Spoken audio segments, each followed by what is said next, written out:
Well, good morning. Probably some of you felt like that this morning on your way here, right? Getting ready. Well, it's good to be with you today. I'm so glad that you came here to worship this morning. Why don't we start off with the word of prayer? Dear Father God, we thank you so much for who you are, and thank you for loving us. And we thank you that we can come here to worship you. I just pray today that as your Spirit falls upon this place, that you open our eyes to see what you want us to see, to hear what you want us to hear. And we will be careful to give you this time, our attention to your word. May it bring life to us. In the name of the Father, the Son, and your Spirit. Amen. So my wife and I got married in 2000, July 1st, 2000. And man, that's a long time ago. At least it seems like a long time. That sounds bad, doesn't it? Man, that seems like a long time. Man, no, that's not what I meant. It seems like a while back, but yet still yesterday. And we got married July 1st, which meant about 2 weeks ago, we celebrated our 19th wedding anniversary, and we celebrated by going out for a cup of coffee, which, 19 years, and let's just grab coffee. We'll just call it a day, you know. And I paid, which was great. But I remember it was like yesterday, Andrea, her nice white dress, walking down the aisle and thinking to myself, she's going to follow through with this. Like, I actually have it. She's going to do this. Like, she said yes, but she's actually making that commitment. And as she came down the aisle, we went through the ceremony with our friends and family, everything nice and decked out and looks great and beautiful. Towards the end of the ceremony, we turned and knelt at the altar and for the congregation time of worship, and we're taking communion together. And so we're sitting there and having an intimate time and praying and talking. And remember afterwards, people were like, oh, it's so sweet to see you two together while we were worshiping, two young people falling in love. And so as we were sitting there taking communion, and I put my arm around her, and she looked at me, I looked at her, and we're praying and talking, and she's gazing in my eyes. I'm like, man, she's so beautiful. She's like taking everything I'm saying. She looks up at me and says, Jeremy, I'm about to pass out. I'm like, are you serious? Like, we have 10 minutes. Can you hang on? Like 10 more minutes. That's all it's going to take. She's like, Jeremy, I don't know if I'm going to be able to make it. I'm like, make it? We haven't even said I do and kissed yet. Like, you're already quitting on me? I'm like, come on. Like, stick with it. Let's go. We're a team. We're one. And she just looked at me and said, I don't know what to do. And I'm like, oh, what's that? Like, what am I supposed to do? Like, you're the one carry you out, And I look, I'm like, well, I guess we have bread and we have this cup of juice, so here, why don't you eat this? I mean, it was a loaf of bread, all right? And she takes it and consumes it, all of it. So I didn't get the body of Christ that day. And then she takes the cup, mind you, and I saw her chow down on the bread, and I said, can you at least give me a little bit, like just drink? And she just chugged it, all of it. I'm like, seriously? Like, this is the way my marriage is starting. So she definitely is more spiritual than I am. And from that day forward, but we've had an awesome marriage. And the ceremony ended well. She survived, and we walked out, and people had no idea what was actually happening at the time. Oh, you guys are sweet. Yeah, my wife almost passed out. But we've had an amazing marriage, but it hasn't been perfect. It hasn't been perfect. I found that out not too long after we got married. It wasn't just the snooze button that she didn't like me hitting every 5 minutes. But it's this thing here, and it's called the fitted sheet. Does anybody in the world actually know how to fold this thing? Because one person in my household does, and it doesn't make sense to me, right? I mean, she's like, all you have to do is corner to corner. Yeah, I tried that, and it still looks like a ball, right? So that's how I fold it. That's it. And then I take the other sheets, put it on, and put it in. I mean, who cares, right? It's a fitted sheet. And then I found out I don't do laundry the right way. I take one load, throw it in. I might use some spray and wash and like whatever it takes and Tide, throw it in, one load out. And if you time it right, you can actually take out your clothes when they're warm, hang your pants over a chair, put your dress shirts, hang them up on a hanger, throw your t-shirts, socks, underwear in a clean basket. That way when it comes time, you just pull them out. Well, I guess that's not how you're supposed to do laundry. You're supposed to separate the whites.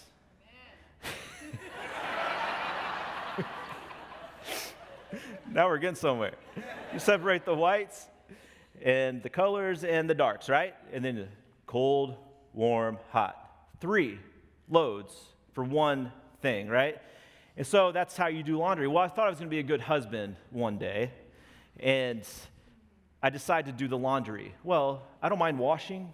I don't mind drying. I don't understand what it means to fold. And so I did all this laundry. She comes home. I'm like, okay, the laundry's clean. And she walks into this room, and there's 4 loads on the floor. And I'm like, Andrea, I washed it. All you have to do is fold it. She's like, all I have to do is fold it? I'm like, well, that's how you do laundry. She's like, all right, that's it. We're done. You do yours, and I'll do the rest. And from that day on, that's the way it is with us. But before you judge me too much in my flaws, I know you have flaws as well. Let's just look back, not too far, just even back this week, because some of you will do whatever it takes to get a free chicken sandwich. You will go as far as to dress up as a farm animal in public, mind you. Of course, your kid's into decorating something, so you can feel obliged to take part in that because you wouldn't want to do it yourself, right, as an adult. So you get your kids involved, and you dress up as a cow on Chick-fil-A this past Tuesday to get a free entree. I saw some of your stuff on Facebook. Facebook's true, so there's evidence there that you did this. And not only did some of you do it once, but you actually did it for lunch, but you also did it for dinner. And more power to you, my family did the same thing, so I definitely understand. But we do have our flaws, right? We are at times imperfect, and some of us, our imperfections might be humorous and minimal, but there are truly some imperfections that run deep into our soul. And that's what I want to talk about this morning, is those imperfections that are just heavy. Some of us have carried these imperfections for a long time, but God tells us to bring our imperfections to Him. And the question is, do we actually believe it? You see, can you think of the last time you were disappointed, maybe misrepresented, accused, mistreated, and things just didn't go your way? Maybe that was this past week. Maybe this past week for you. You see, the opposite of imperfection is perfection. And perfectionism is the belief that if we live perfect, look perfect, act perfect, we can minimize and avoid blame, judgment, and shame. And for example, we think if our lives were a little more perfect, then we'd be happy. Remember that feeling you get when you walk through a new model home? You know those homes that you walk in and it's already built and all the lights are on? And you're like, well, apparently they don't care about saving electricity. But you walk in and it's beautiful, right? The rooms are all set up. You go down to the basement, and it's all decked out as a man cave, like an art studio. It smells nice. You walk in the kitchen, has the up-to-date appliances. You're like, man, I need 3 ovens. That's great. Those are awesome.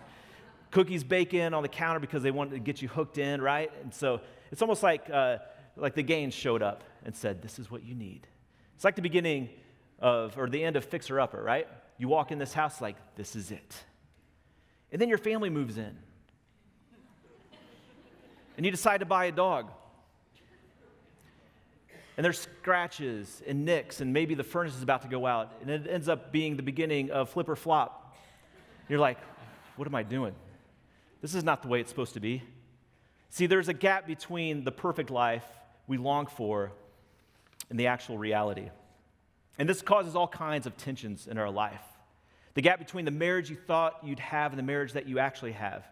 The job that you thought would bring you actual success, and the job that you want to actually get out of. And the list can go on and on and on. And yes, it's true that we all are imperfect, living in an imperfect world. And yet, a perfect God sent His perfect Son, that through Him an imperfect people like you and me may reach out to a love, an imperfect world.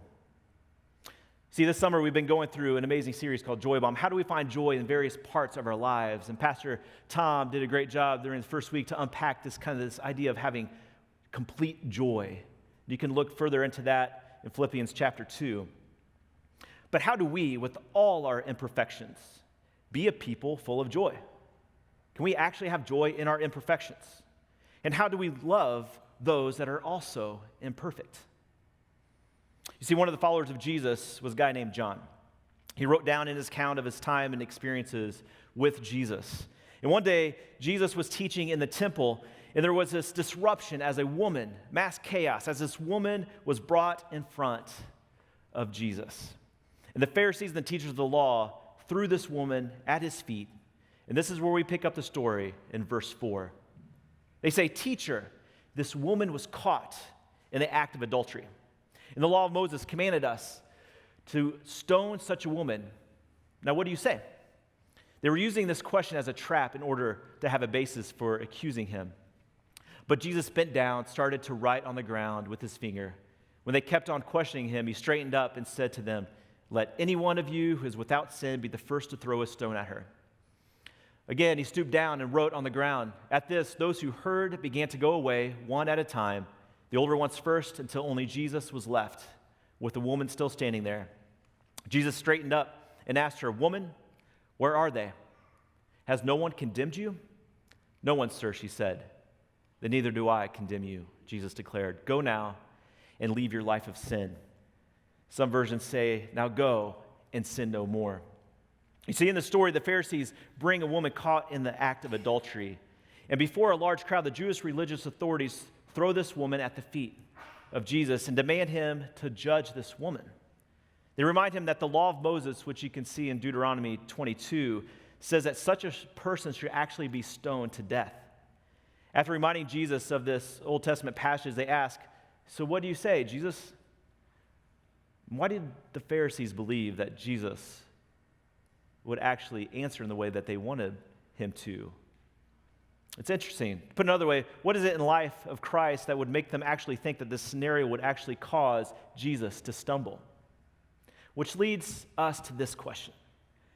What about Jesus caused the religious people to do this? Why would you take a person, people like you and me, in our sin, in our imperfections, and throw them in front of Jesus? Because you see, this answer actually matters. See, I am that person. And respectfully, you are too. Imagine being brought before Jesus in the midst of our biggest act of betrayal, our deepest shame producer, our highest yield of regret. See, the four Gospels tell us that Christ actually spent the majority of his time not with the religious elite, the righteous or the well-respected, but with the tax collectors, the prostitutes, the sinners, the down and outs. As author Brennan Manning writes, the sinners to whom Jesus directed his ministry were not those who skipped morning devotions or Sunday church. His ministry was to those whom society considered real sinners, Alabama fans. No, joking. You see, they had nothing to merit salvation. The Pharisees hated Jesus for this. It was deep, and they acted out on it. You see, for this reason, they believed that they could actually trap Jesus with a woman who actually got caught in the act of adultery. Caught in the act, right? Wasn't hypothetical, wasn't like maybe, caught in the act. So there's no doubt of what happened. They thought they had him, and it should have worked. But instead, Jesus, in Jesus' way, turned the trap into a powerful statement on the nature of sin and the importance of humility. Christ looked at the crowd holding the stones, ready to make her pay, and made one simple statement. Don't miss this. It's right here. Let any one of you who's without sin be the first to throw the stone. That's it. He did not preach a lengthy sermon or debate finer points of the law, post a long lengthy thing on Facebook. The law was clear. Adultery meant death. She was caught literally in the act. Instead, he drew self-righteous and perfect crowds' attention to their own sin, to our sin. John tells us that one by one, people left until one remained, but Jesus and the woman. Then Jesus asked her, "Has no one condemned you?" "No one, sir," the woman responded. "Then neither do I condemn you. Now go. Go. Live your life with me and without sin." You see, this is what the Pharisees missed, and sometimes we miss this too, is that Christ did not spend time with sinners because he believed that it wasn't sinful. He spent time with sinners because he was going to pay the price for their sin, for our sin. As he said many times, "I've not come to destroy the law, but to make it perfect, to fulfill it." And you see, many can relate to this woman. And yet, many of us can also relate to the Pharisees. We all aware of the fact that We are imperfect, and we live in an imperfect world, no doubt. Have you ever seen a person who's in the middle of like a poop storm, right? Kind of one of those places where it's like chaos is happening, and yet there's like peace on their face, and they're happy, like full of joy. It's kind of like this, like, how did you get away? How did you do that? Like, those people sometimes annoy me, because I'm like, clearly you should be mad, angry, have issues, right? And yet, they still have joy. See, I'm someone who might go through the McDonald's drive-thru, which for some of you might be imperfect that I'm, first of all, at McDonald's, but go through drive-thru, and if they forget my fries, because that's pretty much the reason why I'm there, is to get their fries, and they forget them, it's on, right? It's on. And what is it? You see, what it is that those people have humility, and I don't. We'll unpack this a little bit further, but first we want to also respond to the unhealthy responses we have to our imperfections. Our unhealthy responses to our imperfections. And we see three of these in this passage. The first is pride, which we see in the religious people. See, pride says, I might not be perfect, but I'm better than those people. Have you had those feelings before? I might not be perfect, but I'm better than them. That's why you watch, right, The Bachelor. That's why you watch, no, I'm joking. Well, maybe some of you. They're here, of course, that's right. You see, it's easy for most of us to look at the Pharisees and to judge. But would we actually pick up stones and kill someone for committing adultery? Well, of course not. But see, the same spirit of pride and self-righteousness shows up in so many ways in our lives. Have you ever noticed that the sins that bother us the most in other people are oftentimes the very sins we struggle with the most? We might see someone regularly put their career in front of their family, and we judge them. Chances are the tensions between self-promotion and family is one that we struggle with too. We see someone who uses their charm to manipulate people around them to do what they want people to do, and we judge them. Chances are we long to have power as well over others in a way to control them. You see, the Pharisees were religious leaders with position and with influence. They were intelligent, and though they sometimes get a bad rap in the New Testament, many were actually good people. However, with position also comes responsibility and power. And in this case, we see how self-righteous power was used to control, to manipulate, and also to oppress. So what makes the temptation of power seemingly so irresistible? Maybe it's that power offers an easy substitute for the hard task of actually loving. See, it's easier, or it seems easier, to be God than to love God. Easier to control people than to love people. Easier to want life than to love life. And Jesus asks us, do you love me? And we sometimes answer, can we sit at your right hand or your left hand in your kingdom? You see, we've been tempted sometimes to replace love with power. You see, pride and power, we can hold people at a distance. But when we actually start to love people, it brings us closer into proximity, and that's where the messiness takes place. See, the dangers in this, as Tim Keller puts it, our need for worth is so powerful that whatever we base our identity and value on, we essentially deify, or we make God-like. We will look to it with all the passion and intensity of worship and devotion, even if we think ourselves as highly irreligious. First one is pride. The second one we see in this passage is shame. This is definitely evident with a woman. You see, the woman was humiliated, right? Both physically and publicly. It was purposely degraded and disgraced. I mean, just imagine, put yourself in that scene. Scripture states that there was a crowd surrounding Jesus and this woman. Can't you hear the chatter, the sarcasm? In this day and age, taking out your phone to take a selfie or record it. If that wasn't enough, she is identified by everyone as an adulterer. So why is it that she is brought to the temple for punishment and not the guy?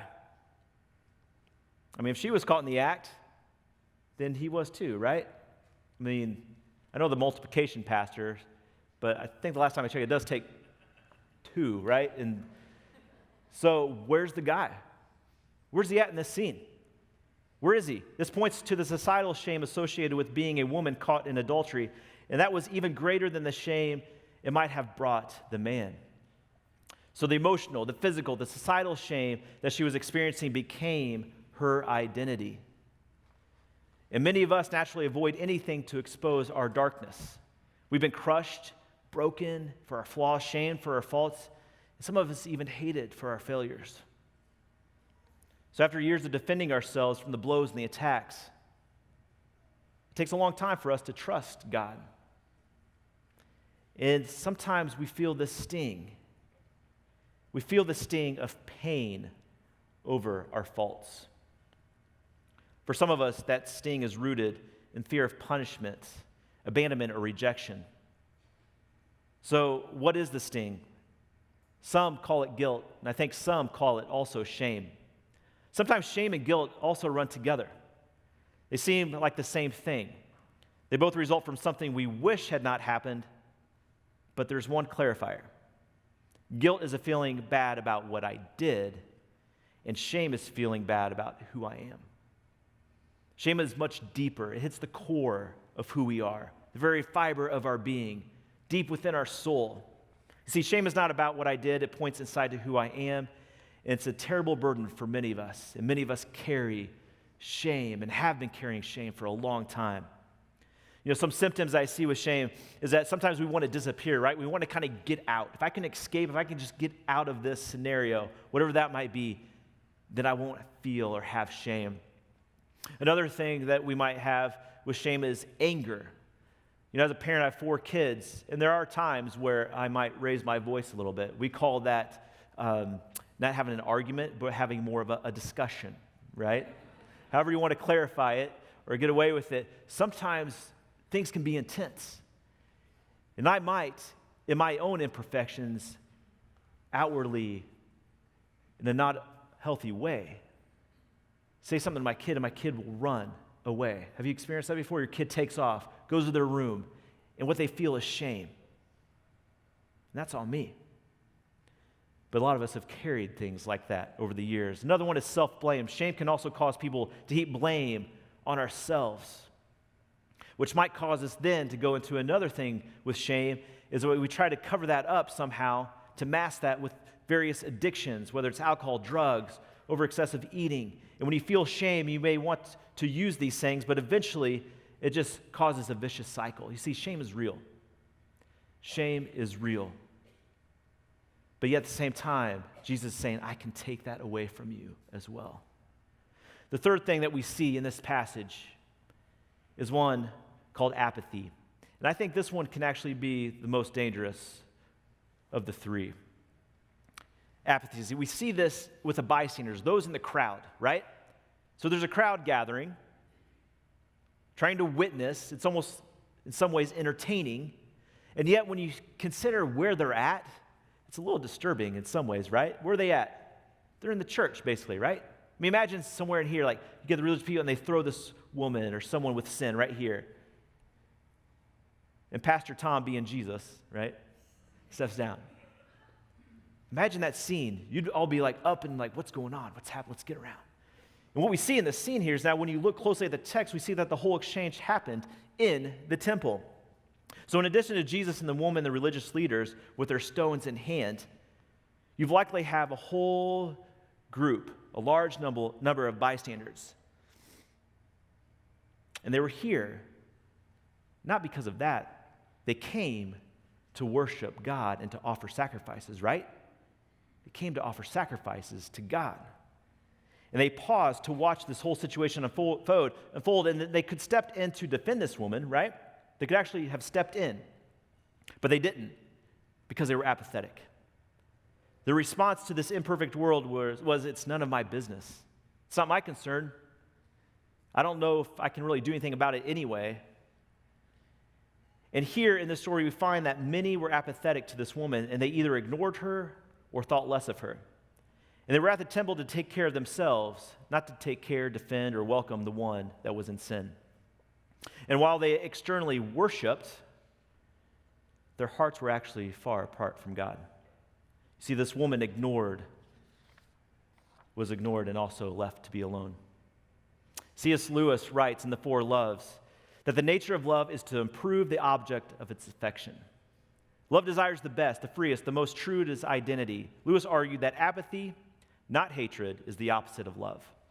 You see, hatred still connects us to the person, right? If we're angry, if we've been hurt, we wish that the other wasn't there, but we still interact. There's still maybe unhealthy, but there's still an interaction there. But true apathy is the opposite of love. We just don't care. We're unconcerned. We have severed the connection. The other person actually becomes invisible to us. They don't exist. They don't exist. And this is a dangerous one for us in our society. Those that we walk past, we don't acknowledge, we don't intervene, we don't gather together, we don't stop to pray for or to ask, how are you actually doing? Our neighbors, our coworkers, maybe family members. But see, we've seen those three ways, unhealthy ways, to respond to imperfection. But Jesus tells us there is a healthy way. That you can actually have joy in your imperfection, and I can actually take that from you. And this is humility. This is humility. And it's a way of Jesus. Humility is a way of Jesus. And we see this modeled not just in how he teaches us, but also through his death. That he humbled himself, offered himself, so that you and I can actually come and have true life, true joy to the fullest. And because humility is not much of a virtue, I think, in Western society, I think it's really misunderstood. I mean, for years, don't get me wrong, for years, I thought like being humble was more like lowering yourself a little bit, right? I mean, I had some friends that were amazing at basketball and they like could dunk and all this stuff, and here I am, just kind of this Midwestern white guy who would sit out the arc and just shoot threes. And that was great. But I would tell my friend, I'm like, dude, man, you're amazing. Like, I can't believe it. And they're like, no, I'm okay. I'm all right. I'm like, no, dude, like, you're amazing. No, I'm not. And so it's like this kind of degrading yourself, right? Lowering yourself. And to clarify, that's not really humility. That's just a different side, I think, of looking at pride. In my opinion, humility right here in this text is actually being others-focused, and pride as being self-focused. And put another way, pride is a mirror, and humility is a window. And here's what I mean by that. Pride is a mirror. Pride is when you are self-focused. It's when you look out into the world and all you see is a mirror. All you see is yourself. And it's insecurity. But you need to understand that insecurity can also be twisted and upside down, a warped version of pride. It's the exact same thing. You're focused on who? You're focused on yourself. And whether you think I'm amazing or whether you think I'm horrible, either way, you're self-focused. It's called pride. You see, humility, though, on the other hand, is a window. And by humility is a window is when you look out into the world, all you see are actually the needs of others. All you see is him or her, your spouse, your children, your family, your roommates, your coworkers, your classmates, your church, and people who don't know Jesus. All you see, all you get is lost in that sense of the word. You get lost in others. Humility, you see, is not self-deprecating. It's self-effacing. So rather than to control or to give up, I'm going to receive the true joy and freedom in this passage. We see that both the Pharisees and the woman were given this invitation. Many overlook this. Many of us read this passage and we think, poor woman, which is a horrible circumstance that she's in, but we think, oh, Jesus is looking at this woman and saying, it's okay, just go on your way. You're fine. Like, we get it. These guys are bullying you. Just move on. Just go. Or we look at the Pharisees and think, man, these guys are a rough bunch. How dare they? Like, we get mad. We kind of get angry. We see how we might respond to them. But Jesus sees both. And he sees both of their imperfections. And he's actually talking to both of them in this passage of this offering, this invitation. You see, the religious leaders chose to walk away from Jesus, and yet the woman chose to walk towards this invitation. The Pharisees defined the woman by her imperfection, and Jesus defined her by his love for her. You see, in our lives, whether it is religious people, whether it's coworkers, family members, things in our past might define us by our imperfections. But Jesus defines you, and Jesus defines me by his love for you and me. And I truly believe that it's in our imperfections that Jesus most actively pursues us, that he most actively comes towards us and longs for us and is there with us here and now in the midst of our imperfections. You see, the irony in the story is that the woman, even in her imperfection, is the one that walked away with true joy. Isn't that exciting? That she walks away with true joy. And we too, in all of our imperfections, have been given the same invitation. We can either grab the hand of Jesus, or we can continue grabbing the hand of shame, of pride, of apathy. And this morning, Jesus is opening a new door of joy. In this passage, he opened the door of new joy for this woman, a new beginning. And likewise, he opens a new joy, a new beginning for us, a new freedom in relationship with God. And this is something we can celebrate and be confident in. His loving concern for what's best never, ever changes. So what would it look like to bring your guilt and your shame to Jesus? I mean, what would that actually look like? Would you even be willing to do that, first of all? But what would it look like if you actually would give this to Jesus? What areas of pride are causing you to be in a position of judgment that God is speaking to you about? And what would it be like to be part of a community that does not just judge for what you have done wrong, but keeps pointing you to the love, the heart, and the ways of Jesus? You see, Alive is a church that seeks to reach spiritually hungry people and to introduce them to this Jesus. You see, we here at Alive, you and me, we're imperfect people, but we serve a perfect God. And what it would be like if we introduce this good news, this joy, to our family members, to our coworkers, to our community. You see, Jesus invites us to take his hand and understand that we, even in our imperfections, can have true joy. So today, the decision is up to us. What will you do?